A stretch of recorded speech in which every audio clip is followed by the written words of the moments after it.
Hey guys, so today I'm going to teach you how to do the blanket stitch.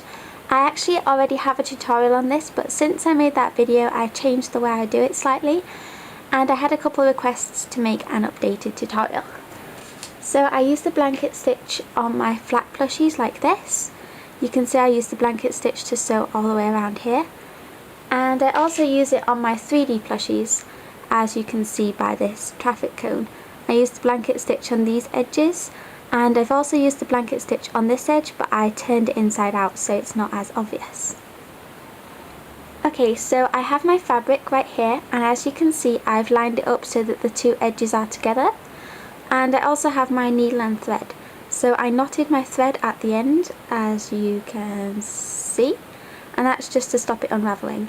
Normally you would use a matching thread colour to your fabric, but I'm using a contrasting colour just to show you guys. So we're going to start off by putting the needle inside the fabric. As you can see, I'm going inside the first layer, not the second layer, and this is because I want this little knot to be hidden inside the first layer so that it's not visible on the finished plush. Then what I'm going to do is I'm going to put my needle in the second layer, right in the same place where we've just sewn, just like this. See that? And I'm going to pull it all the way through, but I'm going to make sure I leave a little bit of thread like this, because what I'm going to do then is put my needle back through this loop that we've just created and pull that tight. And then that's the first stitch of your blanket stitch. And now once you've done your first stitch, you don't need to go back into the first layer. I'm just going to continue going in the second layer, so I'm just going to show you guys. I'm going to move a little bit along my fabric, and then I'm going into the second layer, going through both layers this time. I'm going to pull it nearly all the way through, leaving a loop just like before, and then I'm going to put my needle through the loop and pull. And that's your second stitch. So I'm just going to keep doing this a couple more times for you guys. Through both layers, leave a loop, put it through the loop, and pull tight. Through both layers, leave a loop, put it through the loop, and pull tight. Once you get the hang of doing this, you can do it faster and faster, and then it's really simple. This method is actually slightly quicker than if you guys watched my original video. I just kind of gradually realised that one of the steps that I did in my first video isn't really necessary, and I started doing my blanket stitch like this instead.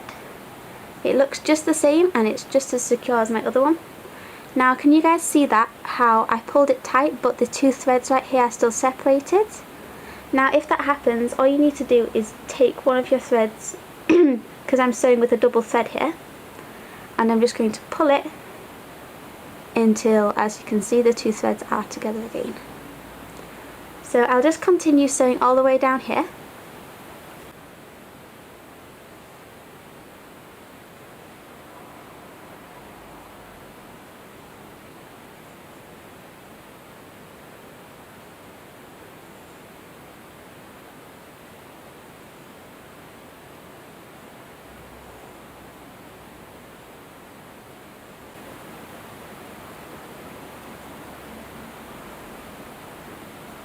And then once you're finished with your blanket stitch at the end of the plush, I'm going to make another stitch over the top of the last stitch that I did. That's just going to make it slightly more secure. Pull that tight. And now what I'm going to do is I'm going to put my needle inside here. Can you see I'm putting it in the gap in between the two pieces of fabric? Pull that through. Then taking my fabric scissors, I'm going to cut off the thread. And then as you can see, the thread is hidden on the wrong side of the fabric. Now if this is the right side of your fabric, if you're looking to turn it inside out, you will want to cut off your thread at this side. But in this example, this is the right side of my fabric, so that's why I decided to cut my thread on this side. So I really hope this video was helpful to you guys. If you have any other requests for similar videos to this, maybe some other stitches that you don't quite understand, then you can leave those in the comments below and I will make sure to do those for you guys. And thank you so much for watching. Bye guys!